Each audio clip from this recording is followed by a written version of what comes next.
Sino ba naman ang hindi mahuhumaling sa ganda ng Ilocos Norte?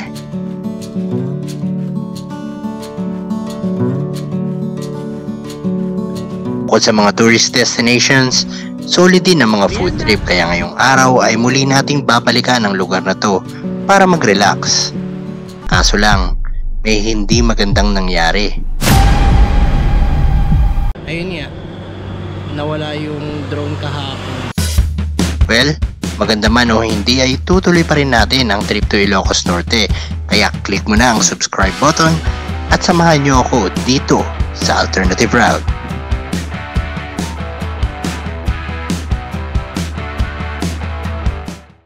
Labing-pitong oras, ganyang kalayo ang biyahe ko papuntang Ilocos Norte mula Cavite.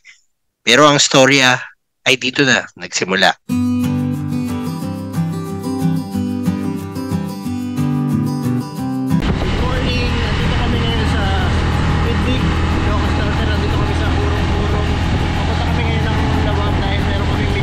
Napakasarap talagang mag-road trip sa mga ganitong lugar, probinsya.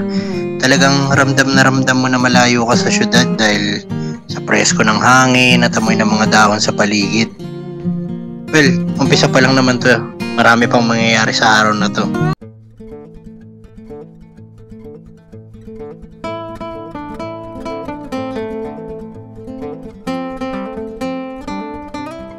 Okay, nandito na tayo ngayon sa Lawag at kasalukuyan nandito tayo sa may Bell Tower. Isa rin to sa mga pinupuntahan dito sa Ilocos Norte. At nagpalipad lang ako ng drone. Very quick lang yung tour natin dito kasi meron pa tayong mga gagawin. Namili lang kami ng konti ng mga kailangan namin tapos bumalik na rin kami. Kinabukasan, ride na kami.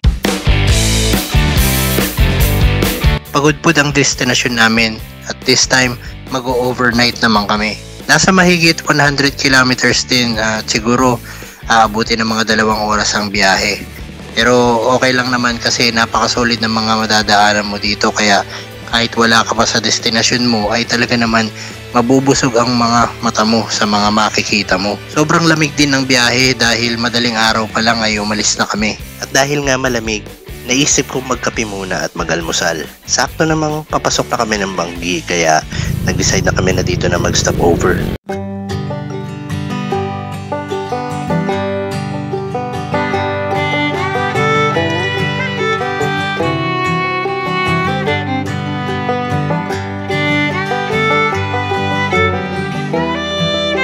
Finally, nakarating na rin tayo dito sa Banggi. At syempre, ano pa nga ba yung sikat na mapupuntahan dito sa Banggi kundi yung windmills. Ayan, grabe, napapaligiran ako ng windmills ngayon. Ang ganda. Well, maaga pa actually, kaya halos wala pang tao dito sa lugar. 7:30 na yata, hindi ko pa na-check pero ganun kaaga. Grabe, ang ganda. Mas kitang kita yung dagat, kulay naghahalog green, blue. Solid ng spot na. Isa pala tong spot na to sa mga unang napuntahan ko dito sa Ilocos Norte years ago. Kaya alam ko na hindi ako mabibigo pag binalikan ko to. Parang napaka-perfect ng lugar na to. Sobrang may enjoy mo yung view ng dagat, yung bundok, yung lakas ng hangin habang nagpo-food trip ka. Napaka-solid. Pagtapos mag-almusal, tuloy ang biyahe. Galing Banggi, 27 kilometers pa yung biyahe o halos 1 oras din. Medyo maaga pa talaga dahil dapat 2 PM pa ang check-in namin sa resort. Kaso, gusto namin talaga maaga bumiyahe para mas ma-enjoy namin ang ride nang hindi pa masyadong mainit.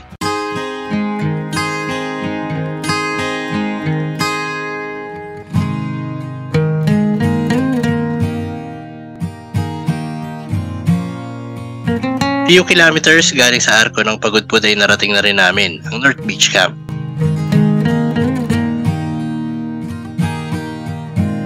So, nakarating na tayo dito sa North Beach Camp dito sa Pagudpud at mukhang solo na naman natin tong resort dahil walang ibang guest.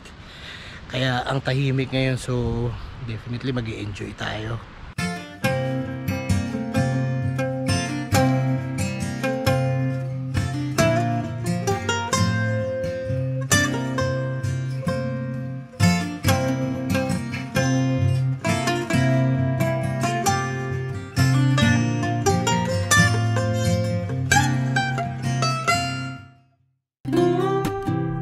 Pagising namin kinabukasan ay mas na-appreciate namin yung ganda ng lugar dahil napakaganda ng sikat ng araw. Ito talaga yung gusto ko, yung tunay na kapayapaan. Malayo sa lahat, malayo sa ingay. Good morning! So, second day na natin dito sa resort at ito na rin yung araw na aalis tayo dito sa resort, pero hindi pa natatapos yung mga pupuntahan natin ngayong araw. At yun, sobrang nakapag-enjoy naman kami kasi talaga namang nasolo namin yung resort, katulad nga sabi ko kahapon, di ba? Parang wala namang ibang guest, so wala nga, kami lang talaga yun nandito, kaya napakatahimik.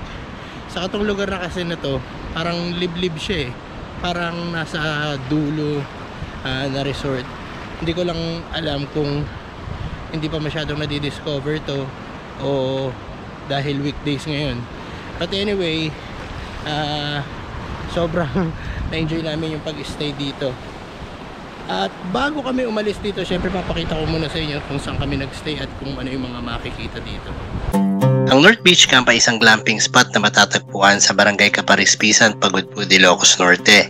Bukod sa napakagandang beach, meron din silang lounge para kung gusto mo lang mag-chill na may view ng dagat. Meron din silang dining area. For accommodation, meron silang mga glamping tents at glamping huts, pero ang pinili namin ay ang superior room. May sariling CR, may wifi, air condition at view ng beach from your room, kaya sulit ang stay mo dito. Oo nga pala, pet friendly rin ang lugar. So paalis na tayo ngayon dito sa beach resort, dito sa North Beach Camp, dito sa Pagudpud. Pero hindi pa natatapos yung pamamasyal natin ngayon dito sa Ilocos Norte. At since nga na nandito na tayo sa Pagudpud, dadaanan na rin namin yung Patapat Viaduct.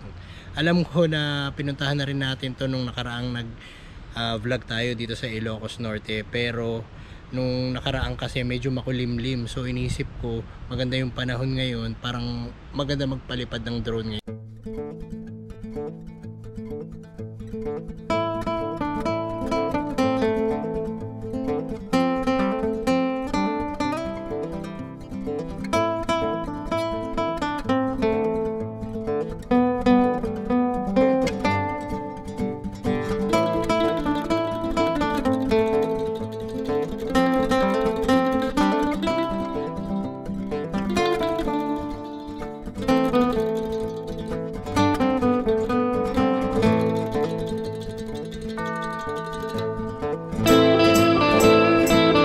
So ngayon nandito na tayo sa dulo ng Patapat Bridge. Ang gagawin natin, tatambay lang tayo, magmimerienda, magpapahinga ng konti, at syempre magpapalipad tayo ng drone dahil nga napakaganda ng panahon ngayon.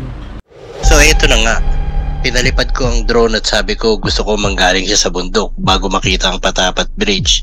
Ang kaso, ang tanga ko dahil hindi ko man lang tinignan kung saan dadaan yung drone, kaya eto, nag-crash at hindi ko na makuha dahil nasa bundok.